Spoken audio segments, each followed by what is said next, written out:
जनताद्वारा जनताके लेल प्रसारित जनता टेलीविजन के नियमित कार्यक्रम में संदर्भ के मैथिली श्रृंखला में अपने लोगन के स्वागत है। एखन संसद पुनर्स्थापना के बाद नेकपा टूट-फूट के स्थिति में पहुंचल है। एहि बाद प्रदेश के अवस्था की हेतै, केंद्रीय राजनीतिक में केहन उथल पुथल हेतै, संसद में एखन फेर से दल सबके संख्या बढ़ल है, एकता के प्रक्रिया में रहल नेपाल कम्युनिस्ट पार्टी सेहो विभाजन भेल है।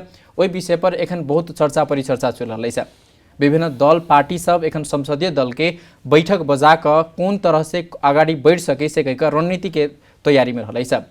वही संदर्भ हम सब केंद्रित रही बातचीत करब। एखन हमरा संग छथि प्रदेश नंबर 2 के भूमि व्यवस्था कृषि तथा सहकारी मंत्रालय के कार्यभार संभालने राज्य मंत्री योगेंद्र जी, जसपा के केंद्रीय सदस्य सेहो छथि।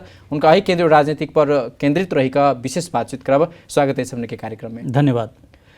शुरुआत करी प्रदेश नंबर 2 के अपने भूमि एकदम महत्वपूर्ण मंत्रालय के जिम्मेवारी में शो है, राज्य मंत्री के रूप में छी। एखन कौन तरह मंत्रालय के संचालन कर रहल छी? बस सर्वप्रथम अहाँ के बहुत बहुत धन्यवाद और आभार प्रकट करला चाहे छी कि जनता संवाद में अपने हमरा बोलैलहुँ, जे प्रसंग के अपने उठान कैलो हँ। शाब्दिक रूप से ई बात के हम सब केंद्रित हुई कि प्रादेशिक संरचना के पश्चात के 3 वर्ष के समय समाप्ति पश्चात आज के दिन में हम अहाँ संवाद कर रहल छी। प्रसंग मंत्रालय और कार्यभार से जुड़ल है। तो जे नॉर्मल ढंग से चले ही मंत्रालय राज्य के द्वारा संचालित जे कानून है प्रदेश संचालन के गतिविधि के आगे बढ़ावा का और जनता और किसान केंद्रित मूलतः सवाल पर हमरा सबके भूमि व्यवस्था कृषि तथा सहकारी मंत्रालय काज कर रहल है। तथापि अनेकन समस्या अछि। अपने पूछ सकै छियै कृषि के उत्पादन समृद्धि और सिंचाई लगायत के विषय वस्तु पर अपने सबके केहन केहन काज है। स्वाभाविक प्रश्न है, कोनो अपने के अस्वाभाविक नहीं है। लेकिन संघीय व्यवस्था में संघीय संसद और प्रादेशिक संसद यानी कि प्रादेशिक संरचना में ई देश बल्ल 3 वर्ष पहले गिलकै है। तो केंद्रीकृत व्यवस्था के ही माथत में कृषि मंत्रालय छलै, भूमि व्यवस्था मंत्रालय छलै। तो पहिल बारी संरचनात्मक ढंग से प्रादेशिक संरचना अयला के पश्चात में हमरा सबके प्रादेशिक मंत्रालय के रूप में जिम्मेवारी पैने छियै। तो जे सदियों से थुपरल या एकदम जकरल समस्या छलै, उस समस्या के दिन रात हम सब रातारात परिवर्तन तो नहीं कर सकी छी। तथापि हम सब कुछ समय लगते एकरा नया ढंग से रूपांतरित ढंग से वैज्ञानिक ढंग से कृषि और कृषि से उत्पादन, पशु और पशुजन्य से उत्पादन, भूमि के एक प्रकार से सुधार उन्मुख अवस्था में लावा में क्रमक ढंग से हम सब आगा बढ़ रहल छी। समय लगते, संभव है, असंभव नहीं है। लेकिन तत्काल थुपरल समस्या आज के दिन में रातारात समस्या समाधान हो वाला परिस्थिति नहीं है। लंबा समय प्रदेश गठन के भ गेलै, प्रदेश गठन भेला के बाद अखन लंबा समय तक हमने सब छी ओहिठाम कृषि के लेल सबसे नीक प्रदेश के रूप में सेहो प्रदेश 2 चिन्हल जाय छै। अपने कहलिए एखन राजनीतिक परिस्थिति सेहो बदलि रहल छै। राजनीतिक परिस्थिति में प्रदेश सरकार पर कार्यक्रम में केहन असर पड़ि रहल छै? एना छै, केंद्रीय सरकार के जे प्रकार के रवैया अछि, ई रवैया रहते तो कोनो प्रदेश सही ढंग से नहीं काज कर सकै छै। एहि दुआरे ई बड़ा गंभीर सवाल अछि, महत्वपूर्ण सवाल है, कड़ा सवाल है। केंद्रीय सरकार के प्रदेश सरकार के देखे के रवैया में जब तक रूपांतरण नहीं होते, एक तो उदारवाद नीति नहीं होते, तब तक अहाँ के प्रादेशिक संरचना के संस्थागत विकास नहीं होते और मंत्रालय संचालन में व्यापक कठिनाई है। एहि द्वारे कठिनाई है कि नेता नीति बनते लेकिन वस्तुगत ढंग से कार्यान्वयन के सारा जिम्मेवार कर्मचारी तंत्र पे छे, ओकर नेतृत्व मंत्रालय के सचिव करी छे। अपने के एकटा बड़ा आश्चर्य लागत, अहाँ के जनता संवाद जनता टेलीविजन के मार्फत से दुनिया सुन रहल है। हमरा सबके 3 वर्ष मंत्रालय संभालला के समय भेलक है, अभी तक अहाँ के 9टा सचिव के परिवर्तन भ चुकल। मतलब 3 वर्ष में 12 36 आ 9 चौका 9 दूना 18 36 मतलब ई भले 4 महीना में एकटा सचिव के परिवर्तन होनाई कई कोना ढंग से चलते। एकटा तो जखने सचिव जाय है तो उस सचिव के शुरुआती दौर 15-20 दिन 1 महीना उनका नया अनुभव बदले में बुझ में लगी है। आ तत्कालीन पश्चात के अहाँ काज शुरू करे छी तो तिनका विदा कर दै छियै तो केना प्रोग्रेस होते, केना प्रगति होते? कहीं ना कहीं हम सब इस समस्या से प्रदेश नंबर 2 जूझ रहल छै। अन्य प्रदेश के की सवाल छै बहुत बात अहाँ के बीच में हम नहीं कह सकम, चूँकि अन्य प्रदेश 6टा प्रदेश में सत्ताधारी पार्टी के सरकार अछि, लेकिन काठमांडू के सरकार के ठीक विपरीत पार्टी के सरकार प्रदेश नंबर 2 में छै। लेकिन अन्य 6टा प्रदेश में जत सिंह दरबार में जेकर सरकार छै तकरे बाकी 6टा प्रदेश में सरकार छै। तो उनका समय व्यवहारिक समानता भ सकै छै, वैचारिक समानता भ सकै छै, कानून के सवाल में एकरूपता भ सकै छै, सहयोगात्मक अपेक्षाकृत भावना के विकास भ सकै छै। लेकिन जब ये विपरीत धार, विपरीत विचार, विपरीत कार्यशैली, विपरीत राजनीति दल, विपरीत नेतृत्व के टसल हेतै तखन त अहाँ के कार्य संपादन में कठिनाई होतै। प्रतिस्पर्धात्मक अवस्था तो सेहो छै ने एहिमे, जब केंद्र सरकार अपने सबके सहयोग करल छै, केंद्र सरकार के सत्तारूढ़ बाहे के एकटा सरकार छै, ओहिमे प्रतिस्पर्धा क आगा बढ़ के छले, कर्मचारी तंत्र मात्रे समस्या है जे बुझा रहल अपने के इहे बुझाई फरक है। लाग रही है लोग सबके बाहरी आवरण पृष्ठ में कि कोई भी मंत्रालय संचालन, सरकार संचालन के सारा अभिभारा और सारा नेतृत्व और सारा नियंत्रण मैकेनिज्म मंत्री के पास रही छै या राज्य मंत्री के पास रही छै, ई बुझाई भ सकी छै। लेकिन व्यवहारत्मक ढंग से ई कठिनाई बात छै। आंतरिक संचालन प्रक्रिया में सचिव जेकर नेतृत्व करे छै समग्र मंत्रालय परिवार के कर्मचारी के, उनका बहुत बड़का भारी भूमिका रही छै एकटा सफल ढंग से योजना के कार्यान्वयन करवाबा में। ई आवरण बाहरी पृष्ठ में ई बात नहीं अभी छै, लेकिन भीतरी पृष्ठ में एकर बहुत ज्यादा महत्व अछि। तो कहीं ना कहीं इस चीज के हम सब अनुभूति प्राप्त कर रहल छी कि बारंबार के परिवर्तन, बारंबार के सरुआ और वैज्ञानिक ढंग से अपने के अदली बदली, ये कहीं ना कहीं अपने के कठिनाई अछि। तथापि हम सब जे ही मिली छे उनके सबके बीच में सौहार्दपूर्ण वातावरण में कार्य संपादन आगा बढ़ेने छी और अपने के इस संवाद के माध्यम से आम जनता के, आम श्रोता और दर्शक के ये आश्वस्त कराला चाहे छी अन्य प्रदेश के तुलना में प्रदेश नंबर 2 काफी प्रोग्रेसिव छै, प्रगतिशील छै और एकर समृद्धि के ओर प्रदेश नंबर 2 आगे बढ़ रहा है। अपने केंद्रीय राजनीति के सेहो नीक जानकार के रूप में मानल जाए छै, लेकिन केंद्र राजनीति के परिस्थिति अवस्था स्थिति देखला के बाद अपने के मूल्यांकन की छै कि की लगे कि राजनीतिक देश अब कोन अवस्था में गेलै छै आ एकर प्रमुख जड़ के भ सके, एकर कारण की छै और ई अवस्था केना के समाधान हेतै? अपने केंद्र राजनीतिक बहुत जानकार लोग में से एकटा मानल जाए छै। देखो अपने बहुत गंभीर प्रश्न उठेलो वहाँ। ई सामान्य प्रक्रिया है राजनीति के। संसार के पॉलिटिकल एक्टिविटीज जे प्रकार से बढ़ रहल छै ओई में कि नेपाल भी एक क्रिया छै, एतऽ भी राजनीतिक क्रियाशीलता भ रहल छै। एकरा हम सब सामान्य गति के रूप में ले छी, सामान्य अवस्था के रूप में ले छी। एकटा बहुत बड़का बारी आश्चर्यजनक, बहुत बड़ा अनहोनी बात भ गेलै सेहो बात नहीं अछि। ई प्रक्रिया छै सरकार बनाबऽ के, गिराबऽ के, विश्वास के मत प्राप्त करे के, विश्वास के मत के विरोध में विफल करे के सरकार के, यहाँ के सामान्य गतिविधि छै। लेकिन जै प्रकार के घटनाक्रम जी पिछला कालखंड में नेपाल में भेलकै है, एहि देश में पिछला जे सर्वोच्च न्यायालय के जे न्याय अलकै है, निर्णय अलकै है, उ निर्णय से एकटा स्थापित मान्यता की भेलै है कि देश में व्यक्ति और ओकर व्यक्तिगत सोच से ऊपर उठ के विधि छै, कानून छै, न्याय छै।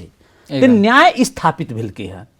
न्याय के ऊपर जे प्रकार के प्रश्न छलै आम जनमानस के कि अविश्वास के जे वातावरण छलै है, उ कहीं न कहीं अविश्वास के वातावरण विश्वास के ओर परिवर्तन भेलकै है। सीधे अपने के विपरीत ध्रुव में परिवर्तन भेलकै है। तो ऐसे न्यायालय सर्वोच्च निकाय छै से स्थापित मान्यता भेलकै है। दोसर अब के घटनाक्रम की हेतै? हमरा तो अपने के संवाद से देश में एकटा चीज के अब परिभाषा होबा जा रहल अछि कि राजनीतिक कर्मी में नैतिकता नाम के चीज छै या उ भी अपने के नैतिकता विहीनता हो गेल छै। भारत में एकटा हम छोट सीन अपने के उदाहरण देवला चाहे छी। नीतीश कुमार अखन भारत बिहार राज्य के मुख्यमंत्री छथि। रेल मंत्री जब उ छलखिन तो सामान्य रेल उनका दुर्घटना भ गेलै तो नैतिकता के आधार पर रेल मंत्री से नीतीश कुमार राजीनामा दिले छलखिन। लेकिन यहाँ जय ओली जी के सदन विघटन कैल चीज के उल्टा दिले न्यायालय के द्वारा, संसद पुनर्स्थापना कर दिलकै। लेकिन ओली जी कहे हम नहीं करबे राजीनामा। की करबे यहाँ अपन? जब राजनीति कोनो कानूनी दावपेच तो नहीं छे, राजनीति विशुद्ध रूप से कल्चर छे, पॉलिटिकल कल्चर छे, ई व्यवहारिक पक्ष है। जनता के विश्वास जीत के क्रिया करे वाला एक क्रियाशीलता है। लेकिन तमाम चीज के धज्जी उड़ा के सीधे कहबी हम नहीं देबू राजीनामा, तू की करबे, तो ये हठवादिता, कानून व्यवहार और राजनीतिक संस्कार से ऊपर उठ कर सुप्रीम बॉडी, सर्वोपरि निकाय के रूप में अपने आप के व्यक्ति के स्थापित करे वाला मनोविज्ञान के जै प्रकार से मंचन भ रहल छै नेपाल में, चिंता के विषय छै। लेकिन अब की हेतै, अब हेतै अस्थिरता देश में बढ़ गए। सबसे बड़का पार्टी छलिए तत्कालीन नेकपा माओवादी केंद्र या नेकपा एमाले मिलकर सरकार संचालन कल, बहुमत के सरकार लंबा समय के बाद नेपाल में बहुमत के सरकार अल, मुदा बेसी दिन टिकन नहीं सकल कि टिकन नहीं टिक के कारण एक एखन अपने से प्रतिपक्षी किस दिन सहकार्य भऽ सेहो सरकार में सहभागी भेल छलै, ओकरा सबके सहकर्मी के रूप में छलिए, एखन विघटन भऽ गेलै। एखन एक मूल्यांकन आरो की कल जा रहा है कि एखन जसपा के रणनीति की भऽ सके, सहकार्य केकरा पक्ष है, माओवादी पक्ष से कि पुनः एमाले के पक्ष? एना छै जसपा के प्रश्न नीति छै जे संविधान के संशोधन के लिए प्रश्न कार्य दिशा लेते, जे रेशम चौधरी के रिहाई के लिए प्रश्न आधार लते, जे समानुपातिक समावेशी राजपुरम संरचना के संशोधन करवा के लिए नीति लते, जे पहचान पे आधारित संघीय व्यवस्था के आगाड़ी बढ़ते, तकरा के साथ जसपा के कार्यगत एकता हते। ये तो प्रक्रिया लंबा समय से चल रहल छै। संघर्ष के जे दायरा होइ छै, समय सीमा होइ छै, वो लंबे होइ छै ना। अपने हमरा लेल कोई छूत है या कोई अछूत है से बात नहीं है, लेकिन इस चीज के वस्तुगत ढंग से देखा पड़ता है कि संविधान संशोधन सामान्य बात नहीं है। 2/3 के बहुमत के पश्चात ही संविधान संशोधन भ सकी छै। वर्तमान सरकार रेशम चौधरी के रिहाई के लिए कोनो भी कानूनतः बात ला सकी छै, लेकिन संशोधन के लिए तो 2/3 अपरिहार्यता है। तो ये बड़ा पेचीदा बात है। तो एहि दुआरे जसपा के रणनीति कोनो भी भ्रम में या भूल भुलैया या लॉलीपॉप में फंसक के स्थिति नहीं है। जसपा अपन कार्य नीति और कार्य दिशा के साथ आगा बढ़ रहल छै। जसपा में तो एखन दू धार छै ने, एकटा पूर्व तत्कालीन के हिसाब से जब देखबे तो समाजवादी पार्टी जेमे एखन बाबूराम भट्टराई, उपेंद्र यादव जी के एकटा धार से देखल जा सके, राजपा के 6टा अध्यक्ष के एकटा धार से देखल जा सके। ओहो एकीकरण प्रक्रिया एखन तक पूरा टुंगो नहीं लागि चुकल छै, एकीकरण प्रक्रिया एखन खत्म नहीं भ चुकल छै। एहन अवस्था में इहो पार्टी अलग होय के एकटा शंका उपशंका सेहो बहुत जगह छै, और अलग अलग भऽ अलग अलग दल के या अलग अलग व्यक्ति के या अलग अलग राजनीतिक छवि के लोग सबके समर्थन करे के बात सब सेहो। नहीं, ई संवाद और ई प्रश्न के हमरा हिसाब से अभी महत्व नहीं छै।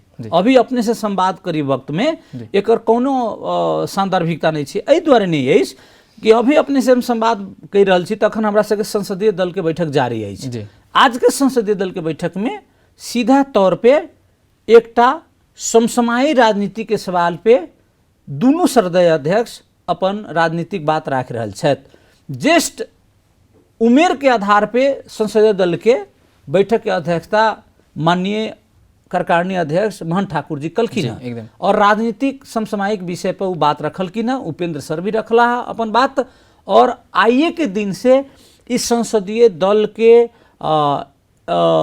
विधि संचालन और संसदीय दल के नेतृत्व इस सवाल के एजेंडा पर संभवतः एजेंडा इंडोर्स होता।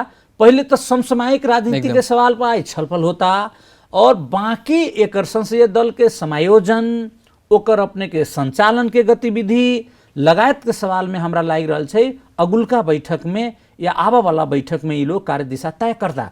लेकिन जे प्रकार से अपने के लिए अहूँ सबके उलट फुलट या एम्हर उम्हर भ सकै छै, ई किमार्थ असत्य बात छै। चूँकि एहि दुआरे कि जनता के जे जनादेश है, खास करके पहचान पे आधारित संघीयता पक्षधर के जे जनादेश है, वो ई निर्देशित कहने छै कि उपेंद्र यादव, मोहन ठाकुर, बाबूराम के एक जगह रहबा के। अगर एहि के बरखिलाफ कोई करता तो जनता सबसे बड़का उच्चतम निकाय होइ छै, सर्वोपरि निकाय होइ छै। दोसर बात, नेपाल के संविधान में या संसदीय दल के विभाजन के नीतिगत बात अगर हम करी तो 40% संसद में, संसदीय दल में, और 40% केंद्रीय कमिटी में, एकदम ये दोनों अनिवार्य छै होनाई, जे जसपा में असंभव है। असंभव है। एहि दुआरे कतो जनता समाजवादी पार्टी चाह के और न भी चाह कर कतो हमरा सबके विभाजन या कोनो भी प्रकार के विद्रोह के परिस्थिति बन के स्थिति नहीं है। अगर ओली जी या वर्तमान सरकार 40% के लफड़ा के कम में ला कर अगर कोई अध्यादेश लेता तो वो अध्यादेश तो उनको लेल घातक हेते एकदम एहि द्वारे वो भी असंभव है। 40% के प्रावधान के मान लेल जाए ओली जी अगर 20% में लाइव देथिन जनता समाजवादी पार्टी के विभाजन करवा के खातिर तो एकर इम्प्लीमेंटेशन तो नेकपा एमाले अभी के ओली जी के भी पड़ता ना। कोनो उनका लिए बहुत ज़्यादा इंटैक्ट है, बहुत ज़्यादा एकता है या बहुत बड़ा समन्वय है, से बात नहीं है। सबसे ज़्यादा असहमति, असमन्वय, असहज, विद्रोह और वैधानिक रूप से नहीं सही, पूर्व मनोवैज्ञानिक रूप से, व्यवहारिक रूप से अगर विभाजित अगर कोई दल है तो नेपाल के कम्युनिस्ट है, नेकपा है, जेकर नेतृत्व ओली जी करी छथि, प्रचंड जी कही रहल छथि, माधव जी कही रहल छथि। उनका तक कानून मात्र दूटा दल के व्याख्या कर दिलकै है सर्वोच्च अदालत, एहि द्वारे अपना दल में लोग गेलखिन है। लेकिन व्यवहारत्मक ढंग से नेकपा माधव प्रचंड समूह आ ओली समूह के रूप में तो पूर्ण विभाजित अछि। कानूनी मात्र लाइसेंस प्राप्त नहीं अछि, लेकिन व्यवहारिकतम ढंग से वाक्य टकराव, वक्तव्यबाजी, एक दूसरा के साथ बोला से भी उनका समय के परहेज अछि। तो कमोबेश ई परिस्थिति तो आज के अन्य राजनीतिक दल में नहीं है और जनता समाजवादी पार्टी में तो बिल्कुल नहीं है। तथापि अहाँ जे प्रश्न उठेलहुँ, ई प्रश्न समय सापेक्ष अपने उठेलहुँ है, लेकिन समय के सापेक्षता के राख के अगर हम परिभाषा करी छी तो अपने के प्रश्न जायज अछि। लेकिन व्यवहारिक सापेक्षता के अगर हम बात करी छी तो ये बिल्कुल जनता समाजवादी पार्टी में एहन परिस्थिति नहीं है। एखन अब राजनीतिक अपने शुरू में कहते उथल पुथल के अवस्था में है, राजनीतिक अब के एक धार के खोजी में रह रहा है। जब राजनीतिक समग्र देश के राजनीतिक के फेरो केंद्रीय राजनीति पर केंद्रित रहे अपने से बात करब कि एक समग्र देश के राजनीतिक अवस्था देखल जा सके तो यह देश जा रहा से कौन दिशा में और एक समाधान की भ सके। देखू, राजनीतिक अस्थिरता जी बहुत बड़का भारी बाधक है देश के विकास और समृद्धि के खातिर। देखू, सस्टेनेबल पॉलिटिक्स, स्थिर सरकार, दीर्घकालीन सरकार से ही विकास और समृद्धि के लक्ष्य के प्राप्ति कर सके छी। विश्व मान्यता है राजनीति के एकदम। और व्यवहारत्मक ढंग से भी है, प्रैक्टिकली भी डिलीवरी द चुकल से। स्थिर सरकार देश के समृद्धि और विकास के ओर लग गेल छै। वो आर्थिक विकास होके, सामाजिक विकास होके, राजनीतिक विकास होके, सांस्कृतिक विकास होके, भाषिक विकास होके, जे भी विकास होके वो स्थिर सरकार कहने छै। जनता कहीं भी दोषी नहीं है। जनता तो 2/3 के बहुमत नेपाल कम्युनिस्ट पार्टी के दिल के स्थिर सरकार बनावा के लिए, देश के समृद्धि के ओर ल जाए के लिए, देश के सुशासन के ओर ल जाए के लिए, देश के विकास के ओर ल जाए के लिए। लेकिन जकरा जनादेश प्राप्त भेलै 2/3 के स्थिर सरकार के, वो बिल्कुल विफल अछि। एहि के लेल आइ के दिन में जनता अपन जनादेश नेपाल कम्युनिस्ट पार्टी के विरोध में, विपक्ष में, अन्य पार्टी के, जनता समाजवादी पार्टी के वैकल्पिक स्थिर सरकार निर्माण के खातिर आवा वाला दिन में जनादेश देव के प्रबल संभावना है। ई पार्टी काल तक नहीं, आजो प्रधान मुद्दा पहचान है, समावेशिता है, समानुपातिक प्रतिनिधित्व है, संघीयता है और वैकल्पिक शक्ति के रूप में समाजवाद पर आधारित राजनीतिक धार के व्याख्या हम सब करी छी। एहि तमाम राजनीतिक विचारधारा के सचमुच वैकल्पिक शक्ति के अगुवाई कतौ कर रहल छी तो उपेंद्र यादव कह रहल छी, बाबूराम भट्टराई, महन ठाकुर जी लोग कह रहल छथि। कांग्रेस के साथ लोकतांत्रिक प्रजातांत्रिक समाजवाद के जे आधार है, नेपाल कम्युनिस्ट पार्टी के जो वर्ग संघर्ष के माध्यम से साम्यवादी एकदम विचारधारा है, ये दोनों विचारधारा के बड़ा नीक से नेपाली जनता देख के अवसर प्राप्त कल है। ये दोनों विचारधारा फेल है। विचार उत्तम होला के बावजूद कार्यान्वयन पक्ष फितलो है। विश्वास जनता के बिल्कुल नेपाली कांग्रेस और नेपाल कम्युनिस्ट पार्टी के ऊपर नहीं है। और जनता समाजवादी पार्टी जेकरा हाथ में नेतृत्व उपेंद्र यादव के पास है, महन ठाकुर छथि, बाबूराम भट्टराई छथि, ये अपने के लायक नहीं रहल हवे कि हिमाल पहाड़ तराई मधेश के जे एकटा नेतृत्व के जे समावेशिता, नेतृत्व के बीच में एक प्रकार ब्यूटिफिकेशन और विचारधारा के प्रष्ट रूप से अगुवाई करे वाला पात्र, ये पात्र अपने आप में एकटा खुशबू दे रहल छै नेपाली राजनीति में। काल तक मधेश के सवाल पे उपेंद्र यादव, मोहन ठाकुर लगायत लोग के पहचाना वाला लोग बाबूराम भट्टराई के ई पार्टी में जुड़ला के पश्चात एक नयापन अलके है। इ नयापन से ई राह पर चल के लेल अग्रसर कल गई है कि वैकल्पिक शक्ति के वास्तविक अवधारणा कोई पार्टी लायल अछि, कोई व्यक्ति लायल अछि, तो जनता समाजवादी पार्टी लायल अछि। तो लोग विकल्प खोजी छै। जेना अहाँ के नेपाल कम्युनिस्ट पार्टी के 2/3 बहुमत दिलकै, वो जनता के समृद्धि और विकास के ओर न लावे सकलै। कांग्रेस के उहे बीपी चिंतन काल के प्रातंत्रिक समाजवाद रट लगैने छी, थोड़ा भी रूपांतरण न है। पूरे अपने के मधेश में जाएम तो एक संभ्रांत वर्ग के लोग, हिमाल पहाड़ में भी जाएम तो उहने वर्ग के लोग बीपी के समाजवाद के भजा के अपने कांग्रेस लोकतंत्र के सवाल करी छी। और जे लोकतंत्र के सबसे बड़का भारी खुशबू मधेश, हिमाल पहाड़ के आदिवासी जनजाति पहचान पर आधारित थारूवान, मधेश में मुस्लिम, दलित, काठमांडू में नेवार, पूर्वी के लिम्बुवान खम्बुवान, पश्चिमी तराई के थारू समुदाय, ये तमाम समुदाय के बहिष्कृत करके अपने आप के एक सीमित संभ्रांत वर्ग के द्वारा संचालित विचारधारा के नाम देशी की लोकतांत्रिक समाजवाद, प्रजातांत्रिक समाजवाद, हम सब प्रजातंत्र के रक्षक, समाजवाद के रक्षक, ये तमाम चीज में अपन खुशबू और नयापन नहीं है, जेकर भरपाई अपने के जनता समाजवादी पार्टी कर रहा है। वैकल्पिक बला पर हमरा एक प्रश्न छल, हमरा सब लोग समय कम है तो द्वारे हमरा लागल महत्वपूर्ण प्रश्न है कि एखन राजनीतिक जे अवस्था है एक जनता समाजवादी पार्टी पर अपने शुरुआते चरण में एक जोड़ देने छले कि बाबूराम भट्टराई हो नेतृत्वकर्ता में उपेंद्र यादव हो, मोहन ठाकुर हो, 3 आदमी हिमाल पहाड़ तराई ये सब के एक समावेशी समानुपाती के आधार पर या समग्र लोग एक ठाम पक आगा बढ़ रहा है, वैकल्पिक पार्टी बनावे के दावी सेहो कर रहा है। आबो वाला निर्वाचन में जे जनता समाजवादी पार्टी पर एक मधेसी के टैग है, मधेश केंद्रित दल के टैग है, वो हटते बुझाए अपने। देखो विचारधारा उन्नत समाजवाद के छी, उन्नत संघीय समाजवाद के हमसे लायल छी।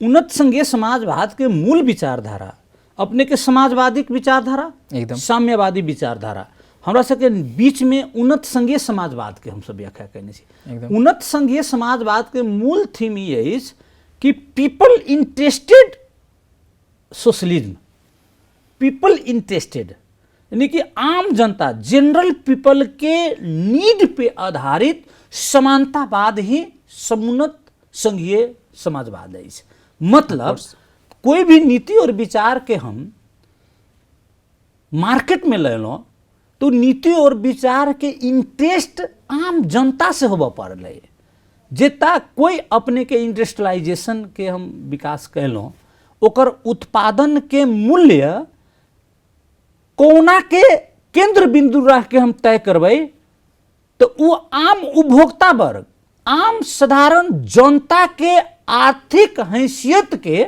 विचार करके ओकर उत्पादन के मूल्य निर्धारण करना ही एक प्रकार से नयापन है, समुन्नत संघीय समाजवाद के मूल कंसेप्ट है। मतलब अपने उत्पादन के लिए राज्य द्वारा कोई उद्योग से मानो कपड़ा उत्पादन के लिए वो कपड़ा के बिक्री और सदुपयोग हुए के दूटा जे वस्तु है, सदुपयोग करे वाला पात्र और बेचे वाला पात्र के बीच में अगर दूरी और गैपिंग ज्यादा भ जाइत है तो एकटा वर्ग रातारात धनाढ़ भ जते, दूसर वर्ग रातारात गरीब भ जते। तो वो कपड़ा के मूल्य केते तय करबै, ई चीज उपभोक्ता वर्ग जे है जनरल पीपल ओकर इकोनॉमिकल स्टेटस की है, ओहि पे आधारित आम पीपल के आर्थिक अवस्था और इंटेंशन पे आधारित मूल्य के निर्धारण अगर हम करी छी तो वो भे अहाँ के पब्लिक इंटरेस्टेड कोई भी चीज के आगे बढ़ना। और यह चीज के थीम, मूल थीम जनता समाजवादी पार्टी रखले ही अपना समाजवाद में। अन्य के कांग्रेस के लोकतांत्रिक समाजवाद, कम्युनिस्ट पार्टी के साम्यवादिक विचारधारा, ये दोनों विचारधारा के बीच में एक नयापन ढंग से जनता के प्रधान पात्र मान के जे नीति के आगा ल जाए के विचार के अगुवाई जनता समाजवादी पार्टी कर रहा है। एहि दुआरे ई टैग हटमे ई टैग जे टैग वाला बात कहलहुँ कि मधेश केंद्रित है, मधेश केंद्रित विचार तो अपने आप में उत्तम विचार है।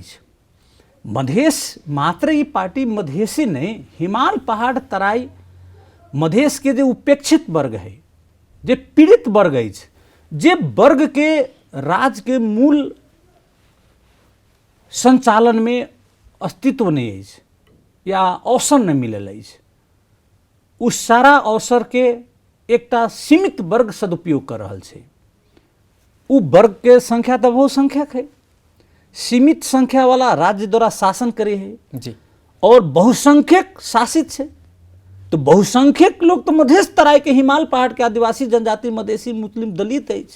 एक राज्य के निकाय में समानुपातिक समावेशी प्रतिनिधित्व होबो के चाहिए कि नहीं होबो के चाहिए एकदम। इस चीज के कार्यान्वयन पक्ष मूल ध्येय है जनता समाजवादी पार्टी की। यह विचार के स्थापित करवा के प्रयास में उपेंद्र यादव, माननीय उपेंद्र यादव, माननीय बाबूराम भट्टराई, माननीय महंत ठाकुर जी एकदम तीनों आदमी के त्रिसंगम से त्रिविचार से अपने के ई पार्टी के संचालन भ रहा है। एहि दुआरे एक अपने आप में नयापन है। अब संसदीय व्यवस्था में सरकार निर्माण के क्रम में संविधान जे जारी भेलै उस संविधान में व्यापक त्रुटि है, उस संविधान के संशोधन अपरिहार्यता है। एकटा हमरा बात बताऊ, विप्लव जी भरखर अहाँ के सीन भेला अलखिन है, उनका आइए हम न्यूज में पढ़े चलिए अपना ही के माध्यम से, एकदम अगुआ पछुआ गाड़ी सहित एकदम प्रधानमंत्री सरह भूपू प्रधानमंत्री सरह के सुरक्षा मुहैया कराए गल है। एकदम ठीक बात है। राज्य के अगर कोनो नागरिक के आवश्यकता होती तो राज्य करा सकी है, असुरक्षित महसूस करे छै तो राज्य के दायित्व सेहो बने छै एकदम। उ विप्लव जी लगायत जनयुद्ध जे नाम उ देत तकरा दरमियान में विभिन्न जेल से सब लोग के रिहाई के प्रक्रिया शुरू भ चुकल है। लेकिन रेशम चौधरी जहन व्यक्ति के भीतर जनता समाजवादी पार्टी देखला चाहे छै, उनको तो रिहाई जरूरी है। एहि द्वारे के पीड़ित वर्ग है, पीड़ित वर्ग के अपने नहीं संबोधन करबे, न्याय समानता पे आधारित हो पड़े। न्याय अहाँ नीक छै, एहि दुआरे अहाँ के पक्ष में एकटा, उ खराब छै तो एहि दुआरे उनका पक्ष में अन्य दोसर प्रकार के न्याय, ये तो बिल्कुल ही न्याय के प्रकृति नहीं है। समय कम है, ठाम रोकब अपने के बहुत महत्वपूर्ण बात कर लिया और समय दिली ताकि लेल बहुत बहुत अपने के धन्यवाद है। धन्यवाद अपने के जे अपने मौका दिलो अपन बात रखा के लिए। आज कार्यक्रम एठाम सम्पन्न होते फिर से दोसर का कार्यक्रम लक हम शिव अधिकारी यदुवंशी उपस्थिति हेबेटा करब, ताधरिक लेल जाय के विदा दिया। नमस्कार।